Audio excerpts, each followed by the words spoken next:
Welcome to How Not to DM. I'm your host, Derek. Thanks for joining me on my quest to interview the very best dungeon masters on this plane of existence. So, hi everybody. My name is NeverNotDM, also known as Ben, and I'm a content creator for Dungeons & Dragons 5th edition. I got into D&D actually in college, mostly by accident. I had been a professional Magic the Gathering player, or I say professional, but using air quotes. I traveled across the country playing Magic the Gathering and had some success for about a year and a half in college, but the grind got to be too much and I decided to take a step back. I was working at Barnes & Noble part-time during the summer. I was pretty lonely. Most of my friends were professional Magic players or, tournament grinders like me, and I wasn't getting to see them as much because I wasn't going to these tournaments. So while I was working at Barnes & Noble, this girl came in. She said she was looking for a Dungeons & Dragons book. I helped her find it. I asked her some questions because I'd always been kind of interested in Dungeons & Dragons, though I never played. And she said she was a part of my college's gaming group. And, I sold her the Dungeons & Dragons book. I thanked her for her time. And then I went back and told my girlfriend about the day. And she said, well, you should join that Dungeons & Dragons group. You're looking for some new friends. This seems like a great way to do it. So I decided to join. And funnily enough, that girl, her name was Emma, actually was my first dungeon master, completely coincidentally. So it was her first time DMing and my first time playing. And after 2 sessions, not only did I love Dungeons & Dragons, but that I wanted to be a DM. And that was the role that I wanted to take. Basically, since that time, I've always been the dungeon master since then. So hence the name NeverNotDM. So that's a really cool story, actually. You sold her the book and then she was your DM. Yeah, completely coincidence that there were tons of different campaigns being offered in the club, and I just happened to choose that one to be a part of. And I showed up the first day of the campaign. There was a study room, there were 6 other people there, and I was like, I recognize this girl, Emma, right? We met at Barnes & Noble. She was like, Ben? It was very weird. It was kind of a surreal moment.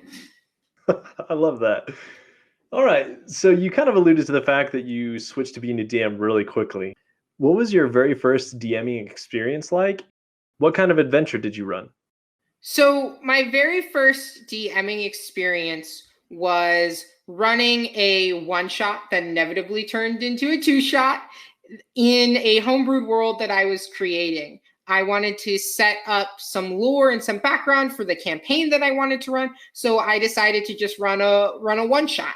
And it went okay. I learned a lot of lessons about balancing and about how to build a one-shot and how to build encounters. I created this super amazing, incredibly cool encounter with a warlock up in the tower. And then I had a Gloomstalker Ranger from a player who loved to min-max, and he one-shotted, dealt over 100 points of damage at level 9 to my warlock NPC through mage armor and shield, I might add, over 100 points of damage, and this amazing boss encounter that I created never happened. So I learned about, how to improv, how to fly by the seat of my pants, and how to balance encounters. So while I think it was a success, everybody had fun, and at the end of the day, that's what matters. It was definitely a big learning experience for me as a first-time DM to try to run this really ambitious castle heist one-shot. It ended up going for 12 hours. It was not a one-shot. It was more like a 3.5 shot. And that sounds like a real baptism by fire to have a min-max or just destroy your boss at the end of it, too. Yeah.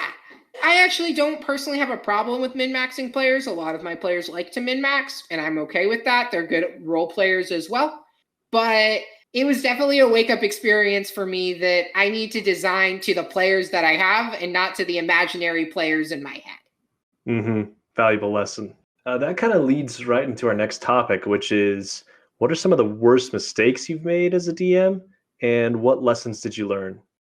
I would say one of the worst mistakes I made as a DM was during this quest arc. One of the players had actually been kidnapped by a necromancer who had been harassing the party across 2 arcs. This necromancer had been a pretty big bad for the party. And then during the siege of a small town, she actually captured one of the party members and took them to a volcano lair in the mountains. And so the party is going to rescue them. And while they're rescuing them, I have various wilderness challenges for them to face. And at one point, one of them rolls really poorly on survival, splits the party, goes off on their own. And I had planned that the party would like find this cave and there would be a bunch of phase spiders in it, which are terrifying enemies and a really good challenge for a pretty powerful level 6 party. So they have the phase spider, but he's the only one there. So of course he gets captured. And then the party's like, well, now we have to track him and find him and rescue him before the phase spiders eat him. And they're on this major time clock. So the party is like, well, we should just leave him. And I'm thinking in my head, why did I do this? I created this encounter that this one character could not possibly win. There's no way that this character with the tools that they had was going to be able to get away from 6 phase spiders. They were just going to surprise attack them all to death. And this character was then going to be trapped and the party was probably going to be forced to leave them. So I used my tool, which I think DMs don't use quite enough, but you don't want to overuse it, the DM retcon. I said, because that was where we ended the session. We ended with him in prison, the rest of the party being like, oh my God, we've got to go find him. They obviously, since they were there, knew where he was, but his characters, they didn't. Right. And I just said, okay, we're slipping that. You guys had an NPC guide. He went there, he's gone. And now you guys don't have to feel like you need to chase through the wilderness in the middle of the night to try to find your ally, only to then get attacked by phase spiders and play what was not really going to be a very fun encounter. Phase spiders can be a lot of fun, but it was just a pointless combat when these characters were on a clock, right? They were going to get a long rest afterwards because this was a multi-J journey. So it wasn't draining their resources. It was just an encounter for an encounter's sake. So I learned 2 things from that. One is you can just retcon sometimes. Don't do it too much, but that was not a great ending. I said to my players afterwards, I was like, you know what, guys? That wasn't good. That wasn't fun. It's not going to be fun. That didn't happen. The NPC went that direction instead, and your guide NPC has disappeared. What do you guys want to do now? And then they had a real decision, because if one of your party members, one of your players is caught in spider webs and you know that, you're like, well, I need to go rescue them. Or even if one of your players, because then they can't play. This is in the middle of a wilderness. We're not going to be able to introduce a new character super easily. So they're like, well, we need to go get him. But instead, now they actually had a choice. Do we go after and try to save the NPC? Is that going to take too much time? So instead of having it be a non-choice, I gave them agency and choice, right? And in the encounter, it made it a lot more interesting. They had a great role play scene for like 15, 20 minutes where the characters were arguing, do we care enough about this NPC to go look for them? Are they strong enough to survive on their own? That kind of thing. So you can retcon. And also, don't just throw random encounters at your party for random encounters' sake, especially if it's going to drain their resources. You know, that's a different thing. Having some build-up encounters to a bigger encounter can be a lot of fun for a party and for players, because then they have agency. And do we want to use our abilities to get through this encounter right now, or do we need to save it for something later? But if you're just going to take a long rest afterwards, if it's not going to have any impact on the story, don't just throw a random encounter. No encounter should be truly random. They should all have a purpose. And whether that's draining their resources for a bigger fight, introducing some lore or history of the world, creating a dynamic combat situation that your players are really going to remember and engage with maybe an interesting creature or an enemy that might come back and return, that can be something really fun. But just having them like fight a bunch of phase spiders to fight a bunch of phase spiders, say that 5 times fast, isn't really that great. I like the point you made there. I'm kind of a big fan of the encounters, or the non-random random encounters, right? Where it's thought of ahead of time. You've said, okay, here are 10 things that could happen, and each of them will add something to the story in some way. And then which of these 10 things is going to happen? And you can kind of randomize it that way. But that way, like you said, it's not just an encounter for an encounter's sake. Well, you just have to fight these goblins because the goblins showed up. You know, that's, like you said, not super fun. And it can be like it's just you trying to waste their time before you get to the good stuff, the stuff that they want to do, right? 100%. One thing that I did during a wilderness journey arc was I made some like random encounter tables. I never rolled on them. I kind of just chose the encounter for the moment. But one thing I had was that they came across a lamppost, just this iron lamppost in the middle of the woods, classic Narnia style. And the lamppost had written on it, "A light for those in dark places when all other lights go out." A total cop from the Lord of the Rings. And they decided to spend the night by the lamppost. And when they did, I gave one of them like this kind of semi-prophetic dream. And then when they woke up, they had gotten a small boon. They could cast the daylight spell once, like a small charm of daylight. And it was a really cool thing for them to have. And they came across this lamppost and they did some investigation checks. And they're like, oh, who put this lamppost here? And it was a lot of fun for them. And that didn't necessarily have to be a combat encounter. A combat encounter I did on the same journey was the characters fought a frost giant and their 2 winter wolves. And the whole time they're fighting the frost giant is fighting them and yelling about how he's going to squash these like a bug, just like he's going to squash that purple-skinned elf woman who drove him away from home. And then the character's like, well, who's that elf woman? And then they were thinking they're enemies, and they're like, oh, crap, that's the necromancer. The necromancer kicked this giant out, and then suddenly this random encounter with a giant is tied into the major story. The necromancers kick this giant out of their home. Maybe they're living in the giant's cave, in the giant's area. Maybe they have access to the giant's treasure. So it took something that was just a combat encounter and turned it into something for the overarching story. Yeah, I love that. I think you did a very good job of that with that encounter. Speaking of encounters, what is one of your favorites that you've thrown at a party? And it could be monster, it could be NPC. You already mentioned the lamppost, but do any others come to mind that were really epic or interesting? I think the best one that I did, and I'm pulling up the name now, was I had my players go into a room. And this room had 2 things. Half of the room was underwater, and then there was a small raised platform at the end of the room that had a lever on it. And the players go, they have this whole debate of, do we pull the lever? Do we not pull the lever? It's this great RP moment. One of them finally gets frustrated and goes, I pull the lever. And nothing happens. It actually opened a door all the way at the end of the dungeon that was a trap. And then the only way for them, when they got to the end of the dungeon, players would get stuck in this room with a water elemental that would continuously spawn. And the only way to get them out was to go back and re-pull the lever. So then they would have to run back through the whole dungeon to get to the lever.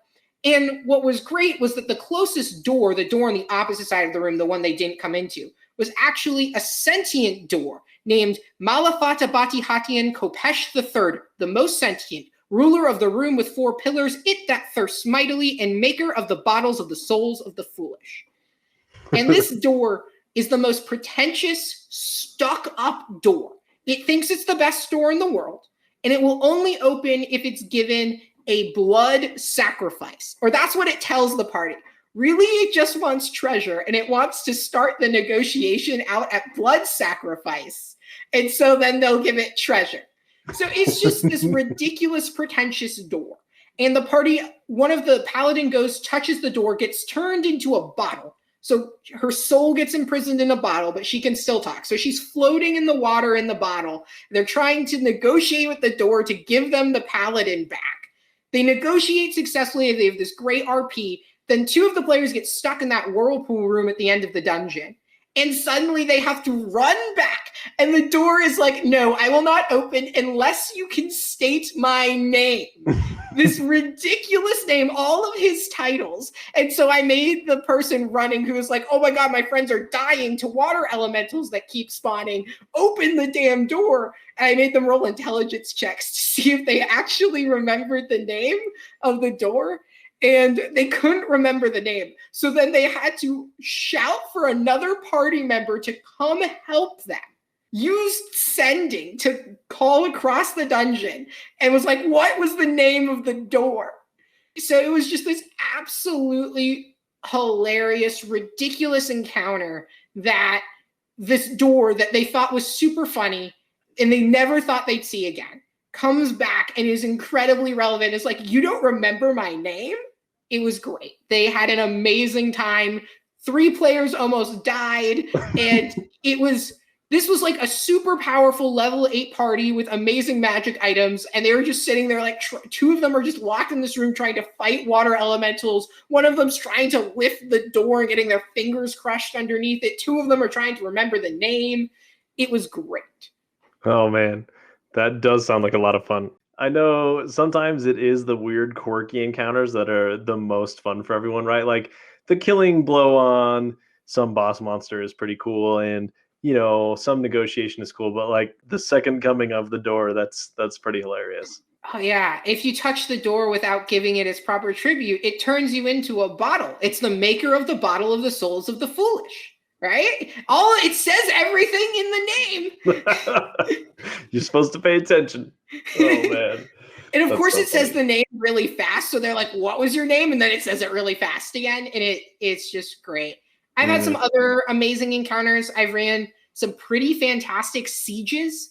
I ran a siege of a city where the players start off at the main gate, and they're fighting against the siege of goblins, orcs, hobgoblins, and they're moving in on the city. But then it's not just that one encounter. Runners and messengers would come to the players and say, hey, there's a flashpoint. There was a dragon, and it melted down a section of the wall, and forces are going to come pouring in. We need one of you to come lead the defenses. Or we're trying to evacuate the civilians onto the ships and get them out of the city, but there's a riot going on. We need one of you to go over there. 2 wizards flew on giant vultures over the city's defenses and are now burning down the warehouse district. We need some of you to lead soldiers there. So what the players got to do was, as the defenders of the city, they got to go and take troops. So they had a certain amount of troops at the beginning. And then they would run to different flashpoints and take NPC troops with them. And I let them control the troops. So they had the troop stat block, and they would use the swarms of troops, and they had to figure out how to defend the city. So if we take too many troops away from the gates, well, then the gates are going to fall. And I set some rules at the beginning, like if you lose 2 flashpoints, then you lose the city. If the gate falls, you lose the city. And they had an evacuation timeline too, so they needed to go for a certain amount of rounds before the civilians were ready to evacuate. But then the riot would have increased the amount of time they had to survive. And it was really fun. And this was not an encounter they were really supposed to be able to win. It was one where I really thought they were going to lose. I stacked the deck against them. And with really good strategy and really good troop management, my 6 players were able to win this encounter that I never thought they were going to win. It was just a super cool thing. They had so much fun organizing troops and being leaders. That is really cool. It's almost like a game within a game to kind of make stuff like that happen. I love it when you can think of kind of like mini games with certain rules of engagement and criteria for success. So the next question is, what is one of your favorite memories of improvisation or role play or something like that from one of your games? So, those were kind of more planned encounters that you talked about. So how about the other side of the coin? What's something that you just had to pull out of nowhere that really worked out really well for your game? So in one of the major cities that I had, my players were investigating a string of disappearance of various escorts throughout the city. There were a bunch of escorts who were going missing in the Undercity, and there was an organization called the Ebon Hand, and they were causing all kinds of problems in the city, and there were gang wars going on. So the party was basically neck deep in all this political drama, and they were recruited in the middle of all this drama by the ambassador from a vampire empire. And these 2 countries, the one that they were currently in and the vampiric empire, had recently been at war about 5 years ago. It was a very, very bloody war that ended with the human empire being victorious. They pushed the vampiric invaders back behind the river, and it was a pretty crushing defeat for the Empire Immortal. And so the ambassador of the Empire Immortal is in this city, and her name is Cassia Immortalia. The players are recruited by her to participate in games for her amusement. She loves watching the arena in the city, loves the bloodshed, the violence, the strategy. So she recruits them because she finds them interesting. And so they do these encounters, and then they go back and they ask her for information because she's an ambassador in the city. She knows a lot. And at one point, one of my players is talking to her, and Cassia finds her really intriguing. Off the cuff, these characters the NPC and the player start flirting, and I'm like, well, she would definitely be interested in this. And it's kind of off the cuff. We kind of plot this narrative. They end up like going on a dinner and having a nice time. So this character that I didn't think would have like any potential for romantic involvement, like my thing was they're single, ended up creating this really cool role play moment where one of these characters, who was like this stiff, upright paladin, was questioning themselves because they were like, this vampire NPC is super cool and I'm definitely into her. So I created this really cool dimension of roleplay. They ended up actually dating, and during one of the encounters, the vampire girlfriend shows up through like a teleportation portal in the middle of a battle and helps save them, and all of the players are like, woo, they're back together. And that was really all off the seat of my pants, was role-playing all of that. I didn't plan any of that dialogue or anything. And it kind of just happened between this character and this NPC. Now, I do want to say, for all those DMs out there, I had made sure and talked with my players, are you okay with NPC PC romance, PC romance? Like, are we okay with this? And they had all agreed they're all okay with PC NPC romance. So, especially this one player. So it was a lot of fun. But just make sure that your party is okay with that. Yeah, that's a great point. I know a few of my guests have brought up consent in gaming and making sure that it's okay with your party, especially sensitive topics like this. You just want to make sure that you're not crossing any lines for anybody. So good on you to make sure that they're okay with that. So let's make a jump now to the creator side of you. And obviously DMing is creation, but I really want to dig into the content that you've created. How did you decide from making the jump from Magic the Gathering to DMing, and then from DMing to, I really like designing these characters, these subclasses, all this stuff, and I want to start sharing it with people? Walk us through that journey. Like many DMs, I was putting a lot of work into my campaigns. And the thing that really I first started sharing with the world was magic items. I love magic items. I'm a huge fan of them. My players will tell you I'm a very generous god when it comes to magic items. I love giving them really cool, fun magic items that not necessarily are just great in combat, but also give them role play potential. So I was making a lot of really cool magic items. In Magic the Gathering, there are these equipments called the swords. They're based on the color pair. So there's Sword of Fire and Ice, Sword of Light and Shadow, Sword of Feast and Famine. And so I statted all of those as magic items, and I let my players, purchase them or win them in contests. And they had a really great time. And they were like, well, the magic items you're giving us are so cool.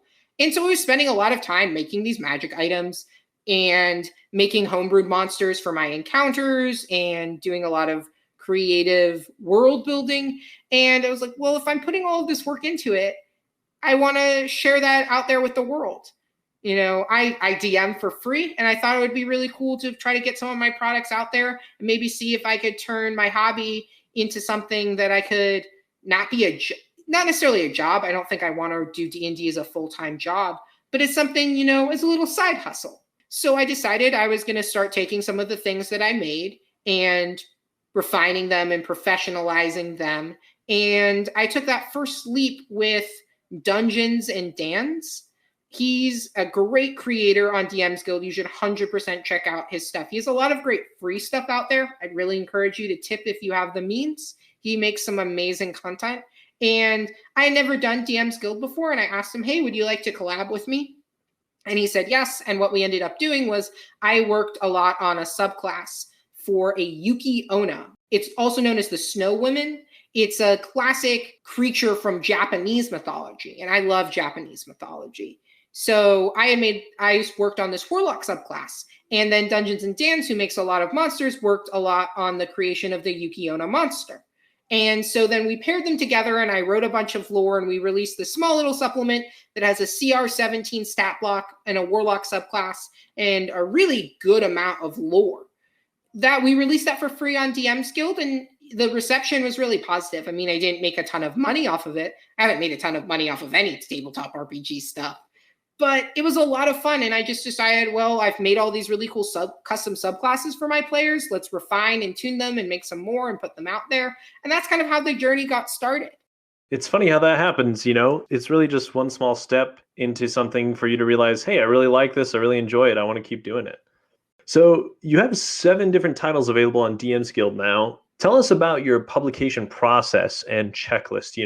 Is there a process you like to go through to, find the right artists, work on the layout, get play testers, that kind of thing? Normally, I play test almost all of my stuff myself. Mm-hmm. I occasionally, I do give it out to other DMs who are my friends to play test as well, and I love getting their feedback on that. But mostly it's me who's the foremost play tester. At first, I was doing all of my own writing and editing and layout, but I rapidly realized I'm the ideas guy. I write the lore, I make the stat blocks, I come up with the concept. I'm a horrible editor. And I will drive myself crazy doing layout. I can do it. I have some pretty decent GM binder skills and working knowledge of HTML, but I'm not an expert by any means. And I got tired of beating my head against the wall. And so what I decided to do was I decided to find other artists and creators. I'm in the DM's Guild Creative Discord, and that's a great place to find people. I've also just met a lot of people on Twitter for really small releases where it's either free or I'm charging like only $1, $1.95, something I'm not expecting to make a lot of money on at all. Sometimes what I'll do is I've had some people on Twitter who volunteered to edit for me. These are really small things, like 500 to 1,000 words. Very couple small. Pages. Yeah, and I'll maybe a page and a half, and I'll give them a free copy of the product for editing, for these smaller things. For bigger stuff, I usually hire an editor and I give them a percentage of the royalties. I would love to be able to do flat payments. That would be a dream. But with DM's Guild, that's not really feasible. With Drivethru, with what the Kickstarter that I'm going to do, I am able to pay a flat rate plus a combination of royalties, which is a lot better for creators. I mean, I would love, as a writer who has written projects such as Encounters in Ravenloft and The Withering of Rossville that I was not the project manager for, I wasn't paid a flat rate. I was paid a percentage of the royalties, which obviously I would love a flat rate. It would be wonderful if that could happen. But the reality is, especially when you're starting out, that's just not feasible. Even the best-selling ones don't make an outrageous amount of money. And so paying someone a flat rate is really hard. And that gets into art. Art is so difficult. This is the hardest part of the creation process. We as tabletop RPG gamers, we expect a high standard of art in our products. This goes for indie RPGs to full-on DandD 5e fanatics. We expect a high quality of art. And art is so much more expensive than words. Astronomically more expensive. And that's why you see a lot of DandD stuff go through Kickstarter, is because that's one of the few ways that you can afford to pay for enough high-quality art. So if you're not using Kickstarter, I would encourage you to use stock art options. If you can't do your own art, which I can't, I use stock art options. And one thing that I do often is I'll just ask creators. I see something really cool that I like on Twitter, a really cool image that I think would be perfect for a subclass that I'm doing or inspires me to make a subclass. I'll ask the artist, hey, can I use this in my DM's Guild product? And in exchange, I'll give you a percentage of the royalties, maybe 5%, 10%, depends on if I'm using it on the cover as a cover or not. Oftentimes, I found that artists will either, they're not upset that you asked, or they'll say yes, because using art in a DM's Guild product, they don't lose any rights to it. All art published in DM's Guild products, you lose no rights to. So really, for artists, it's just making money off of art you've made. It goes into the product and then they'll get a percentage of the royalties. They never get money from me. DM's Guild pays them their own royalties. So there's no transfer of money between parties. That's just nice. They get paid by DM's Guild, same as me. A lot of times if you explain that to an artist and you're just like, I don't gain any rights to this. All you're letting me do is use something you've already made. And it's just investing your art, investing your money, or investing your art and then making some money from it. So I have a relationship with a couple of artists who I've used a ton of their art, and I've given them up to 25%, half of my cut of the royalties, to use 5 or 6 pieces of their art. So that's what I found. If you're going to try to go for the DM's Guild route with art, you got to keep those commissions low. It's really hard to commission artwork at a fair price for artists, and that's why the Kickstarter route I feel like is a lot more feasible. Yeah, let's go ahead and segue to the Kickstarter stuff then. So you mentioned a little bit earlier that your latest project is called Professor Gilroy's Guide to Fae, and that's your Kickstarter that is launching soon. So give us some ideas about what to expect from that, where the idea came from, and then how soon do you hope to launch it? Professor Gilroy's Guide to Fae will be live when you guys are listening to this. You guys should definitely check it out on Kickstarter/Professor Gilroy's Guide to Fae. It is a collection of 50 creatures inspired by Celtic and Slavic mythology. So I'm a big fan of Celtic mythology. I'm Irish myself. So, I got told a lot of Irish folktales as a kid, from different books that my parents would read. And I've always been really enamored with the lore and the mythology of the Celts. There's some amazing, really cool fae creatures that I thought aren't in D&D. We don't have Selkies or Vila from Slavic mythology. Those things haven't really been stat blocked before. Creatures like brownies and the other side, like a brownie that turns into a boggart and a boggart that could turn into a brownie, isn't something that's ever been stat blocked in D&D before. Creatures like the Ore, the Four Winds, or the Wandering Man, or even things like Grindylow. Creatures that people know from properties like Harry Potter, where they're using a lot of Celtic creatures. And so I decided, well, these are creatures that I want to showcase. These are amazing creatures with incredible lore. And so what Professor Gilroy's Guide is it's taking 50 of these amazing creatures and it's pairing it with a field guide style art. So that's going to be black and white sketchbook style, which I am a huge sucker for. I think it's absolutely beautiful. I feel like it's very evocative of what a monster manual should be like. And this book is written from the perspective of Professor Gilroy. So a little different than your classic monster manual. The goal is that reading it is feeling like you're listening to Professor Gilroy lecture. And he's this eccentric character that I created, one of my own NPCs that I use in my own campaigns. And I thought, well, this guy knows a lot about Fae. Let's write a book from his perspective. And so every monster stat block in the book is going to not just have beautiful art, detailed lore, and interesting mechanical stat blocks. I'm also including 6 encounter hooks and monster tactics for every creature. And the goal of this is for you to be able to take these creatures and put them into your games incredibly easily. I am NeverNotDM. I'm always the DM. I know how much work goes into DMing. So my goal is to make it easier for you. In the middle of combat, thinking of monster tactics is kind of difficult. But if you've got a little bit of a guideline, obviously you can deviate it from however you want. But you can have some guidelines, some rails to help keep your combats more interesting. And encounter hooks to help easily blend these creatures into your stories. And it's really my design philosophy with all of these creatures. The tagline of the product is more than just monsters. And the reason for that is I feel that oftentimes in D&D, we just have giant hit point sacks, and then we butcher them to death with our swords and fireballs.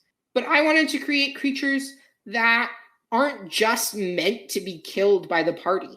They can create interesting RP moments. They can be allies to the party, quest givers. And so that was one of the reasons why I wanted to create this book, is because I wanted to create something that was more than just monsters. I wanted to create legends that you can bring to life in your games. Yeah, that's very cool. It reminds me a little bit of Volo's Guide to Monsters, just like the field guide style idea, but I love the sketch idea. I'm also a sucker for the sketches, and so I'm excited to see how it turns out. We have an absolutely amazing team working on it. I have some fantastic artists, great editors, awesome layout, really experienced people. This is my first Kickstarter, but I'm really thinking it's going to go well. I mean, it's mostly written by now. Design and writing is 2/3 of the way done, and it hasn't even launched yet. And then as soon as it launched, that's when I need the money to pay artists, and that's when we'll do art and layout. Anything else to mention about some of your projects or your DM's Guild work before we wrap up? I would just say, I don't want to necessarily, I've talked a lot about some of the products I've released and about Professor Gilroy's, but what I just want to say, if you're thinking of taking the leap onto DM's Guild, just remember DM's Guild, when you release on there, you do lose the right to your IP. You can't publish it anywhere, I think, for like 70 years or something. If you're publishing on DM's Guild, I would encourage you to really only publish stuff that's specific to Wizards of the Coast IP. So when you publish on DM's Guild, you can use Wizards IP. You can use Strahd from Curse of Strahd. You can use any of the D&D modules and mysteries that you want and create content for them or for the Forgotten Realms. And Wizards of the Coast's IP is really powerful. Lots of people love to buy stuff for Curse of Strahd or Ravenloft or Eberron. So if you can make stuff specific and use that IP, that's really good to leverage. If you're thinking about creating something that doesn't use Wizards of the Coast IP, I'd really encourage you to check out Drivethru RPG, where you can release other stuff. Or if you've got some experience and are raring to go trying out a Kickstarter, that's a great way to fund. You can do very small Kickstarters, $1,000, $2,500. And there was a really cool one called the Tome of Wands that funded. It was only a $2,500 Kickstarter, and it's raised almost $5,000 now. And it's just a book of a bunch of magic wands, right? And you can create smaller ideas like that. But definitely publish some stuff, get some ideas first, build a team, and then jump into Kickstarter if you're wanting to create original worlds and original content. I remember I'm not yet a lawyer, so don't take my IP and copyright law. Obviously, you should do your own research into that. But my general advice, if it's not Wizards of the Coast IP, I wouldn't release it on DM's Guild. That's good advice. You're the one who's done it more than me, so you should know. All right, so kind of winding down to the end here then, what are your parting words of wisdom and encouragement to new and aspiring and also old and jaded DMs to make the game fun and interesting for your players? I think making a fun game is about expectations. It's about what kind of campaign do you want to run and what kind of campaign do your players want to play? And there is no shame in somebody is interested in being a player at your table. You are playing a high fantasy dungeon crawler. Nothing wrong with that style of play. They want a role play heavy game. There's no reason for that you shouldn't be able to say no. So at the very beginning, when you're deciding what kind of campaign do I want to run, and your players are, what kind of campaign you want to play, I think it's really good to have a talk with your players and discuss what do they want to play. Do they want an RP? If we're going to just use Wizard of the Coast modules, do they want a more RP heavy campaign? Well, then something like Waterdeep Dragon Heist would be really good. If they don't want something super grimdark, then something like maybe Lost Mines of Phandelver, or possibly maybe a Theros or Ravnica campaign rather than Curse of Strahd. If they want gothic horror or they want a darker, more serious, more dangerous campaign, going with something like Tomb of Annihilation or a campaign in Ravenloft would be amazing. Set expectations at the beginning. What kind of campaign do you want to DM? And your players will, they'll tell you. Oftentimes we always talk about, you want to know what kind of game your players want to play. Do they want to play a heavy RP campaign? Do they want to play a heavy combat campaign? But you should also think as the DM, what kind of game do I want to DM? Do you want to be playing a complex political campaign? That's going to require a lot more prep on your part because you're going to have to know various political factions and stuff like that. If that's something you're down to create and that's what your players want, then that's awesome. But if you want to play a high fantasy, high magic campaign and your players are interested in steampunk, you don't necessarily have to DM for those players. And I know we always want to DM for our friends, but it's about understanding what the expectations are at the beginning. And maybe you make a compromise in there. Maybe you're like, okay, well, I wanted to do more high magic. You guys wanted to do more steampunk. Well, Eberron kind of has both of those elements. So maybe we'll try to do something in Eberron together. A few guests have definitely mentioned different, aspects of the make sure to communicate with everyone before you start. But you brought up a great point that you should be thinking about what's going to be fun for you to run as well, right? Like you said, if you want to do a ton of prep, then maybe you go political. But if you want to make it easy, not necessarily easy, but prep different things that might be easier for you to prep. Maybe you do that dungeon crawl, and there's nothing wrong with saying what you want to run as a DM and then finding something that matches with what your players expect. Most recently, I actually started a new campaign with my players about 4 weeks ago. What we did beforehand was we had a big sit down. We had finished our last campaign. I was like, what kind of campaign do you guys want to run? And they were saying, we want lots of role play. Lots of role play. That's what we want. I'm totally fine with DMing lots of role play. But then I was able to set up some stories and some encounters. They said, we want more of an open world. They don't want necessarily a main overarching story. They wanted to be able to go and pick up different plot threads in different areas, because the adventure they played before was very linear and they enjoyed it, but they said, we want to try something a little different. I said that was totally cool. I didn't mind something like that at all. So that's what, we did. We had those expectations, those talks, and so far my players are absolutely loving the campaign. Yeah, that's all it takes, a little communication. So we've talked about your Kickstarter that's coming out, and we've talked about some of the stuff that you've built for DM's Guild. Where can listeners find your work and interact with you on social media? You can find me almost exclusively on Twitter. I'm at NeverNotDM, or on Reddit at u/NeverNotDM. I post a lot of stuff on the Unearthed Arcana subreddit, so you can find me there. I'm pretty active on that. And if you're looking to support me, well, obviously, you can back my Kickstarter. It's going to be awesome, y'all, I promise.